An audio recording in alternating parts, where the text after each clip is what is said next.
One of the most prevalent themes throughout the Bible is that of shepherding. And in this episode, we're going to be talking about the biblical image of God being that of a good shepherd, something that we see of God in the Hebrew Scriptures and something Jesus picks up on in the New Testament. And the goal here is to not only better understand who a shepherd was and what they did, but how does that deepen our relationship and trust in God as the good shepherd who is leading us in our lives.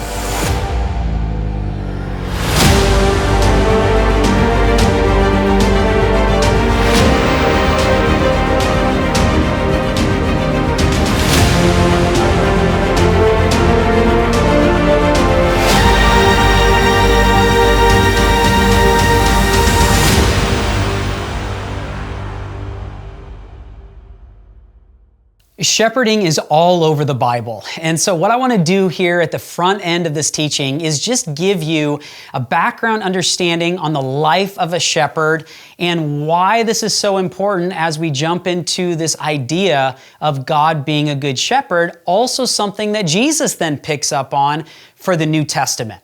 So first of all, again, all over the Bible, and you have just these notable shepherds all the way from the first shepherd of Abel to the Luke 2 shepherds and all of these famous people in between, which many of you are familiar with.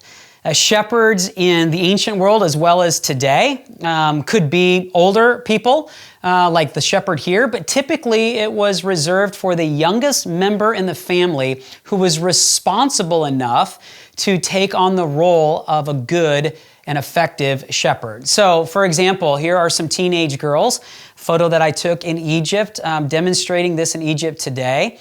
Probably my favorite photo I've ever taken of a shepherd is this shepherd boy who was leading this flock not too far from Jerusalem. But this could have been young David right there, just a young boy out with the flock.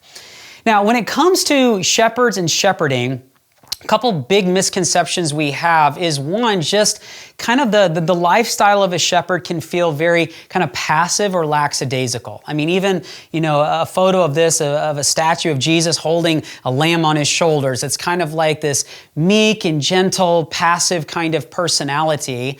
But that's not necessarily the case when you really dig into the shepherding lifestyle. And so we're going to debunk that here in just a few moments. But the other thing is the actual landscape. For many of us, when we think about shepherding, if we don't have a Middle Eastern context, this is kind of the image that may come to mind for you, at least it did for me before I set foot in the Middle East. And yet, when I set foot in the Middle East, I realized that this is not prime shepherding territory in the biblical times. This is the landscape for sheep and goats, which is very different than how many of us think about it. And so, in order to navigate this kind of an environment, you have to be really skilled. In fact, we got this great passage in Jeremiah 3:15 where God speaking through the prophet Jeremiah just says, "And I will give you shepherds after my own heart who will pasture you with knowledge and skill." Now, God is talking about leadership here, but he's drawing on the shepherding lifestyle where to be a good shepherd, you have to pasture with knowledge and skill. And so let me just take you into the heart of some of the most prime real estate for sheep and goats in the land of Israel. And it's in what is known as the biblical Negev, south of Jerusalem. And this is where the patriarchs were, Abraham, Isaac, Jacob.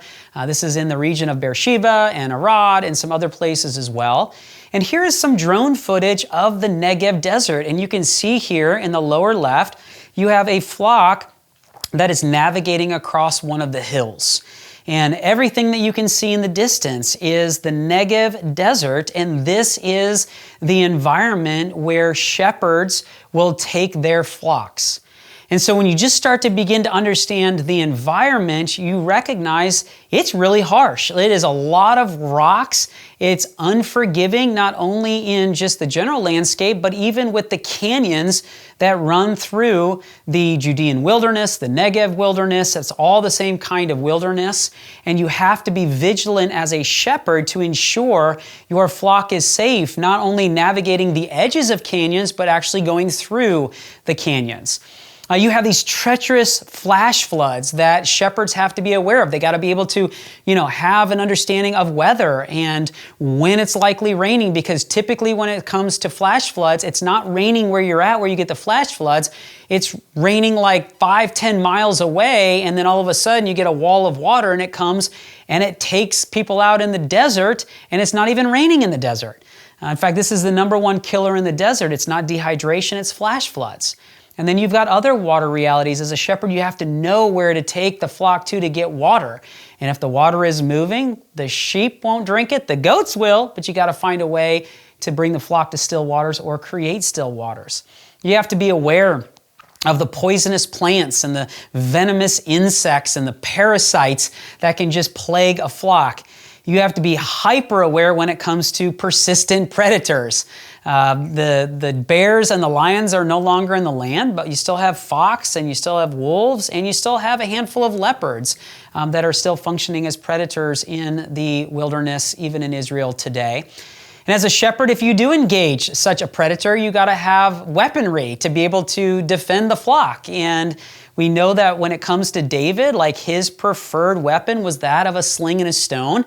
And this is actually very common for shepherds today. And these rocks can be even the size of baseballs. I mean, these slinging stones can be really huge, and you have to be skilled enough to be able to ward off a predator or be able to ensure that your flock is protected. You also have shepherds typically had a club. They would use this to beat predators. They would never use this to beat the animals, but you've got to be very skilled in both a sling and a club or whatever else you might get your hands on in order to protect the flock. You also have to be aware how the flock works. You typically don't have all sheep or all goats in a flock. It's usually sheep and goats. And the reason for that is they work well together, but they're also very distinct in their characteristics and their physical abilities. This is a goat. A sheep can't do that, but goats will. And so you've got to be able to understand your flock and just the relationship between the animals and when to push them and when to hold back, when they need to rest, when you need to kind of hustle them along. So there's a lot of skills that are involved in being a shepherd. You could just say, hey, here's a list of skills you got to have. You got to be mentally and physically strong, you got to be empathetic, wise, resourceful, got to be strategic, constantly aware, careful on how you're driving the flock. All of this is part of the repertoire of a really good shepherd. And if you had to just summarize it all into a word, I would just say savvy. You have to be savvy. So now, with that backdrop on just why shepherding is all over the Bible, it's something that's very prevalent in the ancient world, even today. Now we have a baseline understanding to be able to jump in to this idea of God being a good shepherd, and where we see this kind of most famously is with Psalm 23. Out of the 150 Psalms, this is the one that's most well known. In fact, it's one of the most well-known passages in the entire Bible, and it's all about how David, who is a shepherd himself, is looking at God and saying, "The Lord is my shepherd, I lack nothing." Why? Because David goes, "You are a good shepherd. You are savvy, you are providing for me, you are protecting me, and I lack nothing because I have what I need to navigate this kind of landscape." And so you see God as a good shepherd. The Lord is my shepherd. It's a very beautiful, personal psalm that David composes. And by the way, we did a 10-part series on this that you can find at walkingthetext.com.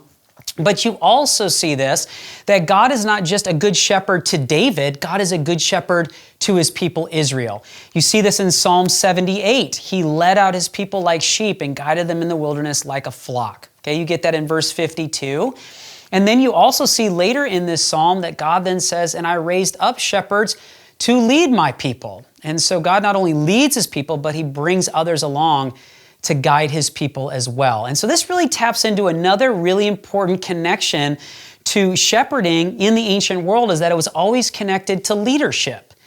This is not only true of Israel, it's true of the other nations as well. And we even have the earliest reference to this guy by the name of Gudea, who was a leader in the Sumerian culture. And you see this in the 2100s BC being talked about, that he is a shepherd leading the people. famous Hammurabi's Code, many of you have heard of, 18th century BC. He's called a shepherd. You have this all over ancient Egypt for Amenhotep III. He actually was called the Good Shepherd. And this is in the 15th and 14th centuries BC that spans his rule. And you have this all over ancient Egypt. In fact, one of the common images you see is that Pharaoh is holding a flail and a shepherd's crook to talk about his authority and the way that he leads the people. And then you have it in other cultures as well, from Assyria to even Nebuchadnezzar, who shows up in our Bible, has an inscription connected to him being a shepherd. You see it all over the place. But most notably in the Old Testament, as it relates to leadership, you see it in Ezekiel 34. And this is beginning to give us the foundation of the not only shift in this idea of God being a good shepherd to Jesus, but another component to Jesus being a good shepherd actually finds its roots in Ezekiel 34. So Ezekiel 34, the word of the Lord came to me. Son of man, prophesy against the shepherds of Israel. Prophesy and say to them, this is what the sovereign Lord says. Woe to you, shepherds of Israel, who only take care of yourselves. Should not shepherds take care of the flock? Okay, just read through all of Ezekiel 34. It is a fascinating chapter. A few verses later, God says, my sheep wandered all over the mountains and on every high hill. They were scattered over the whole earth, and no one searched or looked for them. A good shepherd goes after the flock. Bad shepherds just let them sprawl. And God says, you have not lived into what I've called you to do. You see here in verse 11, for this is what the sovereign Lord says, I myself will search for my sheep and will look after them. So God says, since you haven't done your role, I'm going to step in and do the role. But the question becomes, well, God, what does that mean? What does that look like? And we see in verse 23, I will place over them one shepherd, my servant David, and he will tend them. He will tend them and be their shepherd. Now, this is after the time of King David. So God is not referring to David per se. He's talking about the son of David, the coming king, the coming Messiah, who will shepherd and lead the people. So now as we jump into the New Testament, as we jump into the life of Jesus, knowing first of all that this idea of God being a shepherd, we're expecting Jesus to pull on this thread, because as we've been exploring in this series, every major biblical image of God in the Hebrew Scriptures, Jesus assigns to himself in the New Testament, demonstrating his relationship with the Father and what he is like. But because there were connections to the coming king, the coming Messiah, we expect to see this language really prevalent throughout the Gospels, and we do. We see this in the parables that Jesus tells, in the language that he used when he's teaching, but also in how the writers of the Bible are speaking about the actions of Jesus. Notice what Matthew writes about when he says, when Jesus saw the crowds, he had compassion on them, because they were harassed and helpless like sheep without a shepherd. And then we come to like the chapter, that when you heard that this is about the Good Shepherd, for those of you who know your New Testament text, you're going, oh, we're definitely going to John 10, because this is where Jesus emphatically connects this language to himself. And this chapter begins with a continuation of chapter 9, Jesus having a conversation with the Pharisees. Jesus says in verses 1 and 2 of chapter 10, very truly I tell you, Pharisees, anyone who does not enter the sheep pen by the gate but climbs in by some other way is a thief and a robber. The one who enters by the gate is the shepherd of the sheep. Now, what Jesus is referring to here is the practice at the end of the day. The shepherd is leading the flock into the sheep pen, and it could be inside the town or village, or if it was out in the pasture lands, it would be constructed of, stones or sticks in some cases in order to create a sheepfold, or it could use a natural cave, which is something that you find a lot in the land of Israel. But when Jesus is talking about the gate, there was one entrance where the shepherd would lead the flock through, and then once the flock was inside, the shepherd would typically stay at that entrance because that's the only way in and out. And it was also symbolic of the shepherd being on high vigilant alert for everything on the inside and the outside to ensure the flock was protected. So then Jesus goes on and says the gatekeeper opens the gate for him, and the sheep listen to his voice. He calls his own sheep by name and leads them out. Notice, by the way, the reference to the voice here. When he has brought out all of his own, he goes on ahead of them, and his sheep follow him because they know his voice. And then Jesus says, they will never follow a stranger. In fact, they will run away from him because they do not recognize a stranger's voice. Now, what Jesus is talking about here, everybody understood, is that when a shepherd is over a flock, that flock learns that shepherd's voice. And anyone else can try to mimic that voice or try to, get the flock to do something. And the flock, if it doesn't recognize the voice, everything falls on deaf ears. But the moment that shepherd says something, because of the relationship the flock has with that shepherd, they know that voice, they trust that voice, and they follow that voice. In fact, this happens all the time, is that you'll have a shepherd out with their flock, and then they'll come across another shepherd with their flock, and the shepherds will interact for a little bit, and the flocks will completely enmesh themselves with one another. And then when the shepherds are done conversing, one shepherd goes one way, the other shepherd starts to go the other way. They both call their flocks, and the whole flock just is like a sifting moment where one goes one way, one goes the other, and they were completely enmeshed 2 minutes earlier. It's remarkable. Why? Because that flock will only follow that voice. Now, what's more, shepherds will also typically have a musical instrument, so they'll have a tune. This is a shepherd that I took a photo of a few years back, and his flock knows the tune that he plays on that flute. And so it's sound, it's voice, it's, I know that, it's familiar, I'm going to follow that. Now, Jesus will then go on and say, in John 10, the thief comes only to steal and kill and destroy. I have come that they may have life and have it to the full. I am the good shepherd. The good shepherd lays down his life for the sheep. So here's where we get the actual phrase, I am the good shepherd.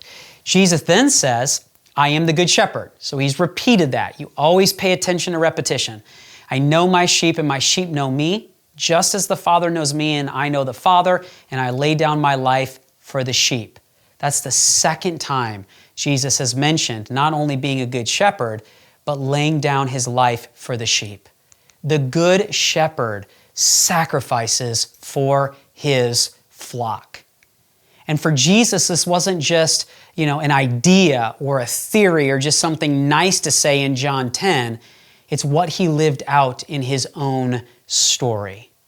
And for that, let me make a couple of quick Old Testament connections to draw us into a couple more new to bring this all together. Isaiah 53:6, we all like sheep have gone astray. Each of us has turned our own way, and the Lord has laid on him the iniquity of us all. This language of a flock is this idea that all of us in our sin, right, we've gone our own way. We've been disconnected to the shepherd.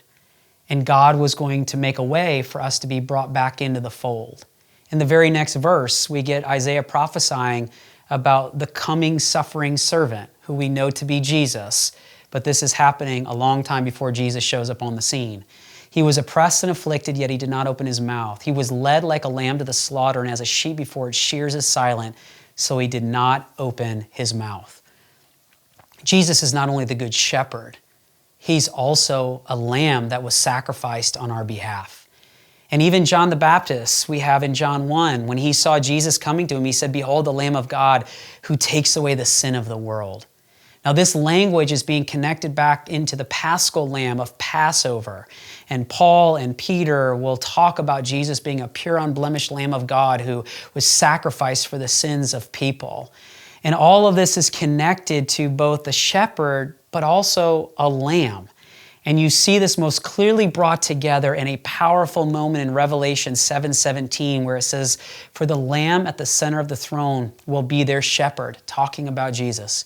He will lead them to springs of living water, and God will wipe away every tear from their eyes. Jesus is not only the good shepherd, he's also the lamb, and in some beautiful way woven together, he's the shepherd lamb. And this is what he is like. Now, in just understanding how this was used of God in the old, how this was used of Jesus in the new, if we just had to step back and kind of put this all together, we could just say this, that the good shepherd is savvy and sacrificial. That the whole point of this series is to better understand who God is, what Jesus is like, how do we relate to God in this way. And when we recognize that the good shepherd is savvy, it speaks to the depth of their dependability because they know what to do. And when you talk about sacrificial, it's referring to the depth of the love and how far they are willing to go to love you and me. That Jesus comes onto the scene as the Good Shepherd. And when we recognize God, when we recognize Jesus as the Good Shepherd, who can be dependable and that they love us extravagantly, then our response is to trust. And the question is how do we trust the Good Shepherd? What do we do? It comes in what Jesus said. They will never follow a stranger. In fact, they will run away from him because they do not recognize a stranger's voice. My sheep listen to my voice. I know them, and they follow me. How do we follow? We listen to his voice. And you go, how do you do that? Well, in part, it is in prayer. It's in quiet time. It's listening for what God may be instructing us to do. But I would argue that more often than not, like God has already demonstrated what his will is. He's already given his way in the text, in the scriptures. That we come around the Word of God to understand the heart of God, to understand what God is passionate about, what it means to follow him, what does it mean to be a disciple of Jesus. And as a result of that, we already have a bent in the right direction of the voice of God and what he wants to see happen in the world and how we can partner with God in that. And so we're listening for his voice at times where we don't understand what's going on, like we're asking for discernment, we're talking with other people, we're saying, God, speak to other people or speak to me in quiet. And in the Word of God, we're asking, God, your Word is living and active. Speak to me. Help me to understand what you want. Because here's the ultimate goal. The ultimate goal is to know this shepherd's voice so well that when any other voice tries to pull you astray or pull you off course, that voice of temptation, that voice of distraction, that voice of the evil one, it will simply fall on deaf ears because you will know the shepherd's voice so well that you will only follow that voice. So friends, there you go. Our next biblical image of God, an image that we know well, but hopefully it has taken us deeper in understanding who God is as the Good Shepherd. So thanks so much for watching, thanks for listening, and may you walk out the text well in your life.